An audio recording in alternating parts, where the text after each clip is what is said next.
মূল্যস্ফীতি নিয়ন্ত্রণে আপ্রাণ চেষ্টা চলছে বললেন প্রধানমন্ত্রী। পরিবেশ বান্ধব শিল্প কারখানা সহ বর্জ্য ব্যবস্থাপনা মেনে চলার নির্দেশ। মধ্যরাতে শেষ হচ্ছে উপজেলা নির্বাচনের প্রচারণা, সুষ্ঠু করতে কমিশন বদ্ধপরিকর জানালেন ইসি হাবিব। ভ্যাট আরোপ মেট্রো রেলের সুনাম নষ্ট করবে বললেন সেতুমন্ত্রী। রাজধানী জরাজীর্ণ বাসের বিরুদ্ধে ব্যবস্থার হুঁশিয়ারি। এবং ব্যাটারি চালিত রিকশা বন্ধের প্রতিবাদে রাজপথের চালকরা, কালশীতে পুলিশ বক্সে আগুন, যানজটের ভোগান্তিতে সাধারণ মানুষ।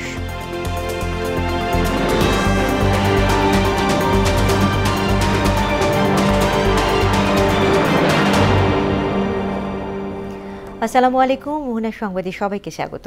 শুনছিলেন শিরোনাম, সঙ্গে আছি তাসমিয়া সেরিন। এবারে বিস্তারিত। শিল্প কারখানা পরিবেশ বান্ধব করার তাগিদ দিয়ে বর্জ্য ব্যবস্থাপনা মেনে চলতে সংশ্লিষ্টদের নির্দেশ দিয়েছেন প্রধানমন্ত্রী শেখ হাসিনা। রাজধানীতে জাতীয় ক্ষুদ্র ও মাঝারি শিল্প পণ্য মেলার উদ্বোধন অনুষ্ঠানে শ্রমঘন শিল্প গড়ে তোলার গুরুত্ব আরোপ করেন তিনি। মূল্যস্ফীতি নিয়ন্ত্রণে সরকার আপ্রাণ চেষ্টা করছে বলেও জানান প্রধানমন্ত্রী শেখ হাসিনা। নাসিরউদ্দিনের রিপোর্ট। অভ্যন্তরীণ চাহিদা মিটিয়ে বিশ্বের বিভিন্ন প্রান্তে পৌঁছে যাচ্ছে দেশে তৈরি পণ্য।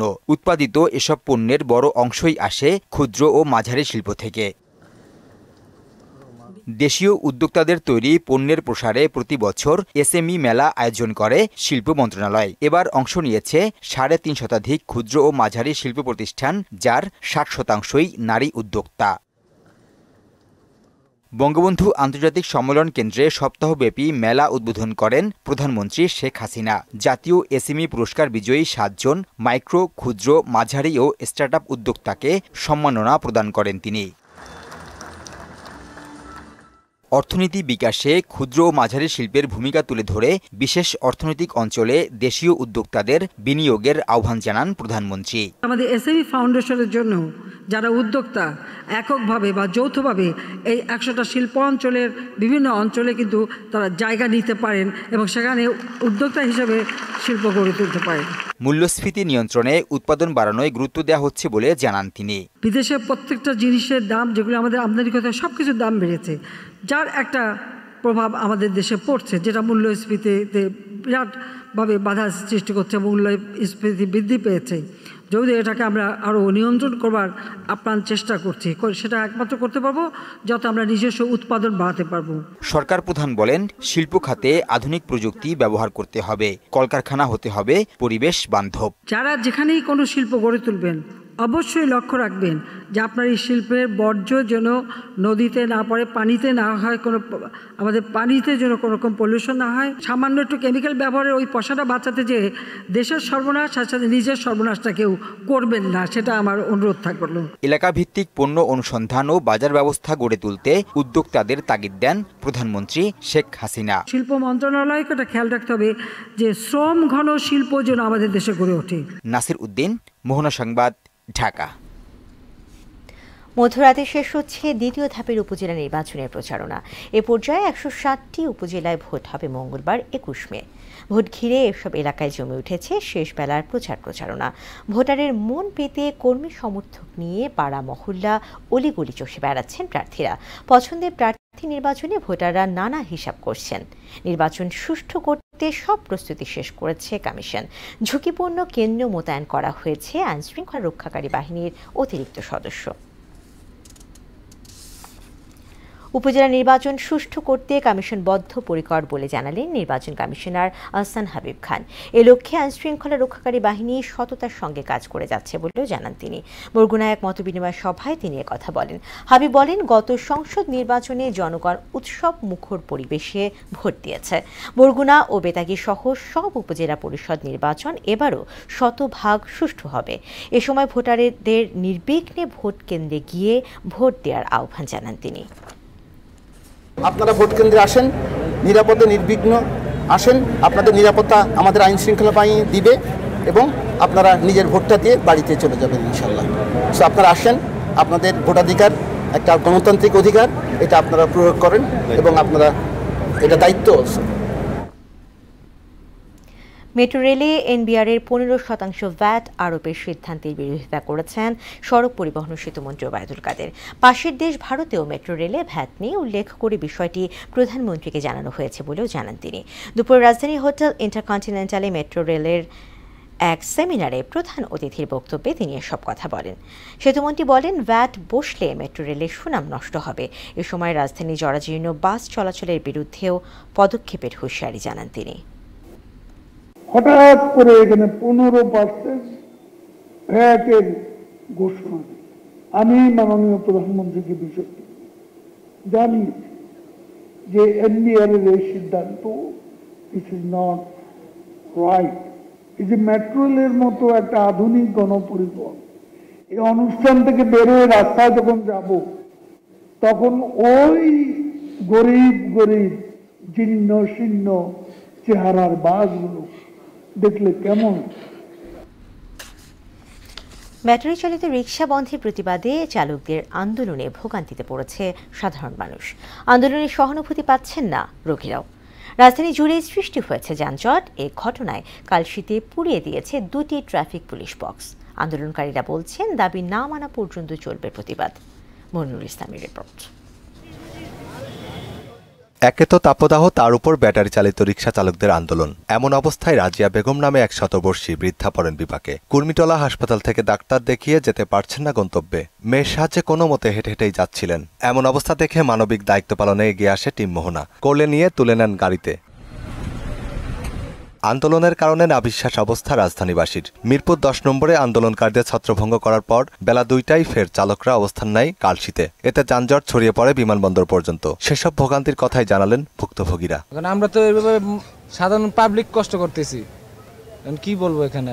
এখানে সরকারকে দেখার দরকার। এটা দিন গেতেছে, তারপরেও টাকা ঠিকই দেন লাগবো। কত গাড়ি গ্যাস তুলতে পারতেছে না, মনোগঞ্জে এই আটকায় রাখছে আর কি। কালশীতেও পুলিশের সঙ্গে সংঘর্ষে জড়িয়ে পড়ে চালকরা। এ সময় দেখা যায় কালশী মোড়ের পশ্চিমের ট্রাফিক পুলিশ বক্স দাউ দাউ করে জ্বলছে। কিছুক্ষণ পরই বিকেল 4:30টার দিকে আন্দোলনকারীরা ট্রাফিক পুলিশের কার্যালয়েও অগ্নিসংযোগ করে। এ চিত্র ধারণ করতে গেলে মোহনা টেলিভিশনের উপর নিচ থেকে ইটপাটকেল ছুটতে থাকে।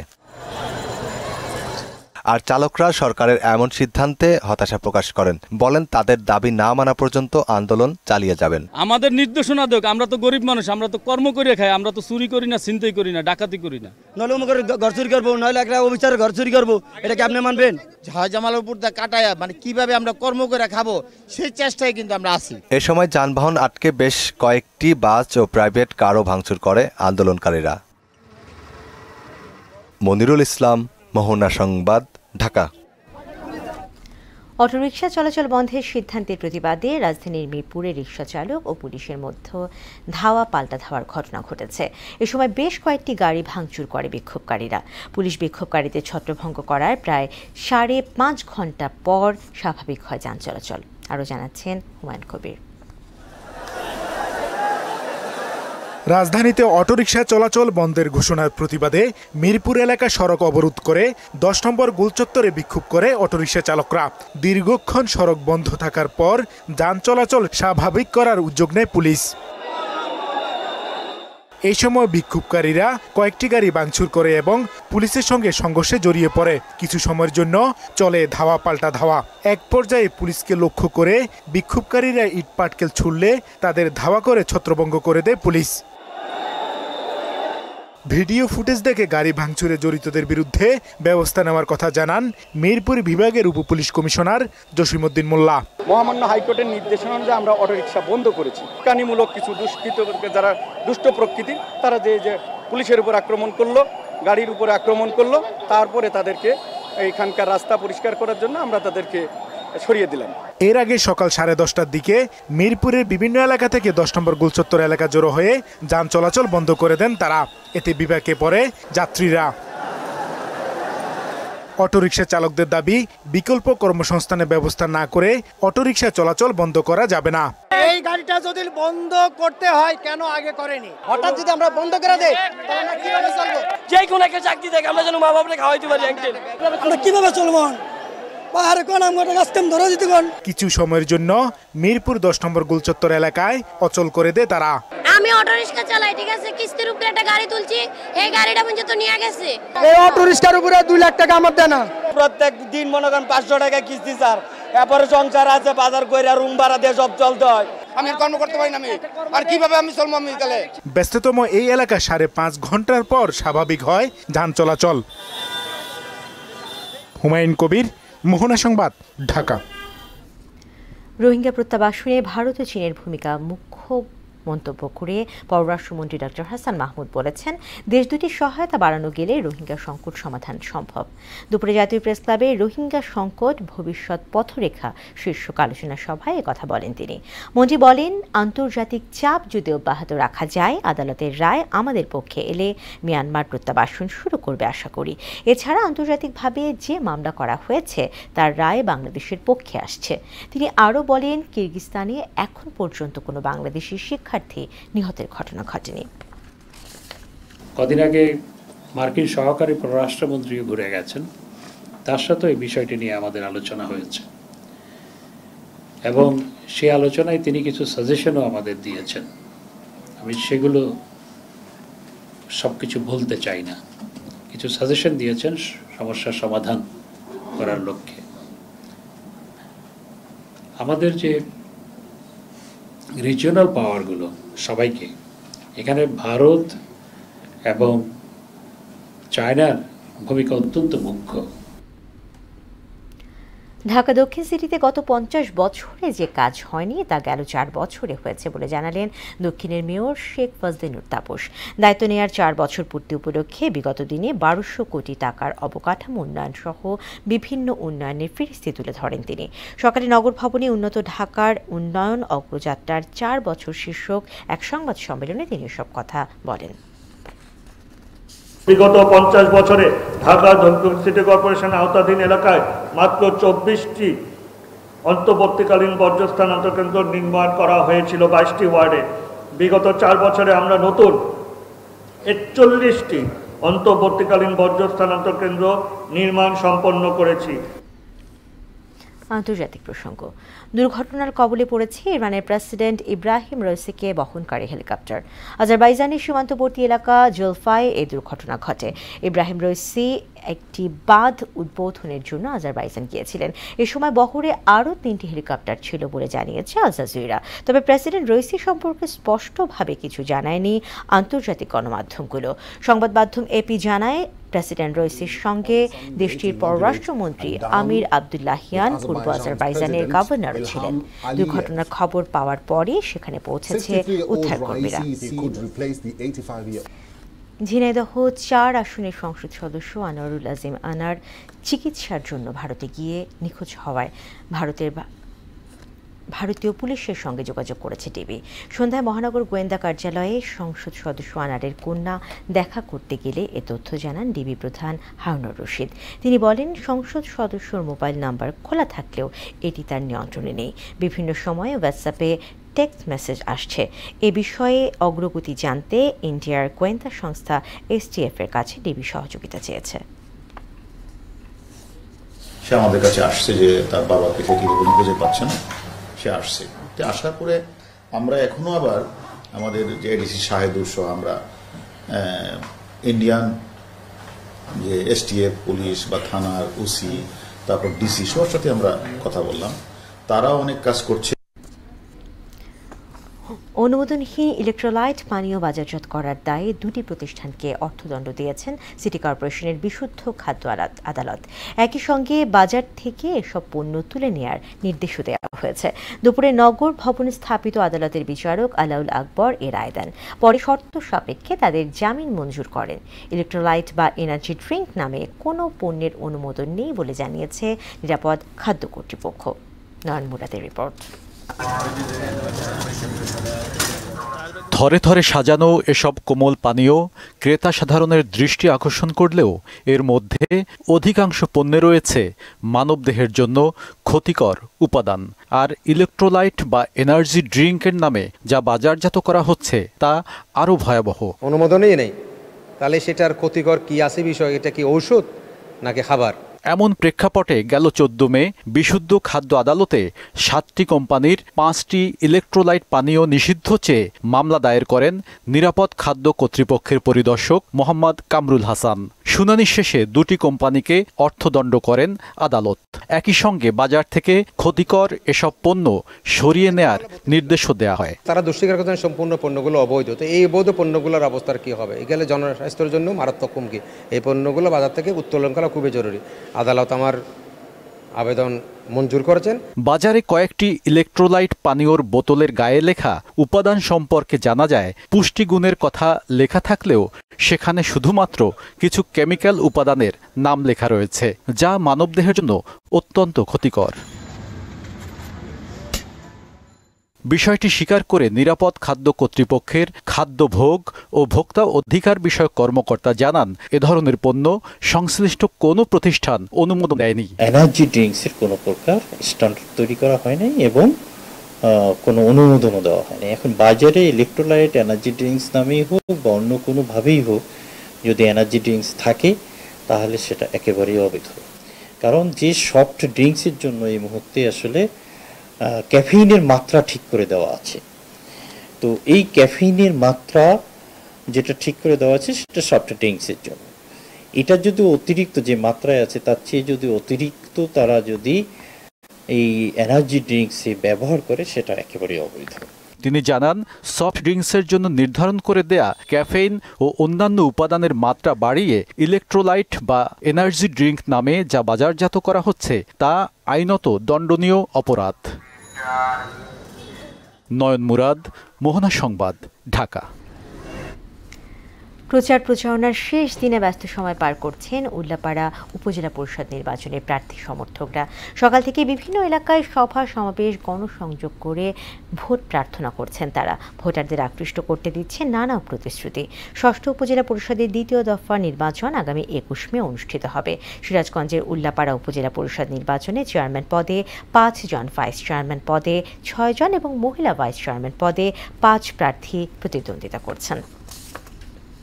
আমি নির্বাচিত হলে একজন স্থানীয় সরকারের যে নিয়মাবলী বা যে কর্মসূচি থাকে সেই কর্মসূচিগুলো সুচারুরূপে পালন করতে পারবো। প্রধানমন্ত্রীর 41 সালে স্মার্ট বাংলাদেশ গড়ার যে প্রত্যয়, সেটার ব্যাপারে মাননীয় প্রধানমন্ত্রীর সাথে আমরা থেকে কাজ করব।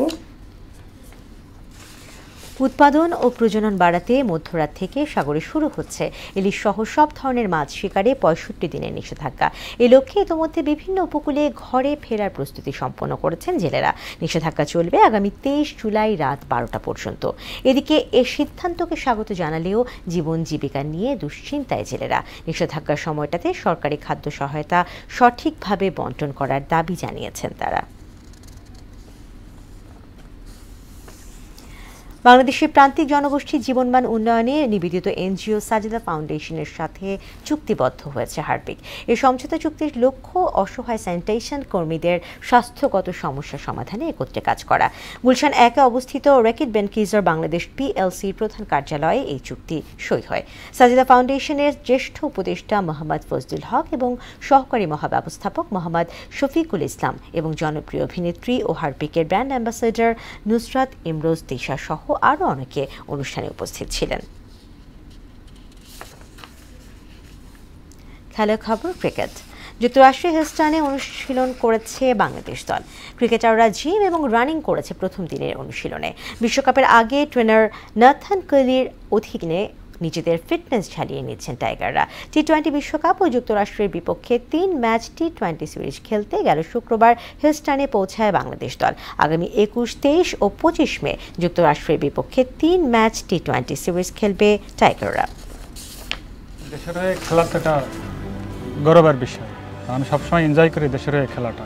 আমি যে জায়গায় খেলে না কেন, আমাদের দেশের পতাকা থাকলে তো এমনি আমার না, শুধু আমাদের সবারই ভালো লাগার বিষয়, আর ভালো লাগেই। বড় প্লেয়ার যে সময় হয়, বড় ইভেন্টগুলো দিতে একটা বড় ট্রফি যেতে, সে সময় বড় প্লেয়ার বলা হয়। এটা তো আক্ষেপ তো সবসময় রয়ে গেছে। শেষ করব মোহনা সংবাদ, যাবার আগে শিরোনামগুলো আরও একবার।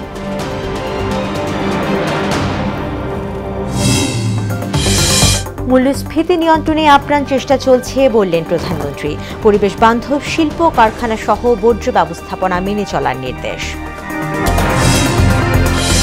মধ্যরাতে শেষ হচ্ছে উপজেলা নির্বাচনের প্রচারণা, সুষ্ঠু করতে কমিশন বদ্ধপরিকর জানালেন ইসি হাবিব। ভ্যাট আরব মেট্রো রেলের সুনাম নষ্ট করবে বললেন সেতুমন্ত্রী। রাজধানীর জরাজীর্ণ বাসের বিরুদ্ধে ব্যবস্থার হুঁশিয়ারি। এবং ব্যাটারি চালিত রিকশা বন্ধের প্রতিবাদে রাজপথে চালকরা, কালশীতে পুলিশ বক্সে আগুন, যানজটের ভোগান্তিতে সাধারণ মানুষ।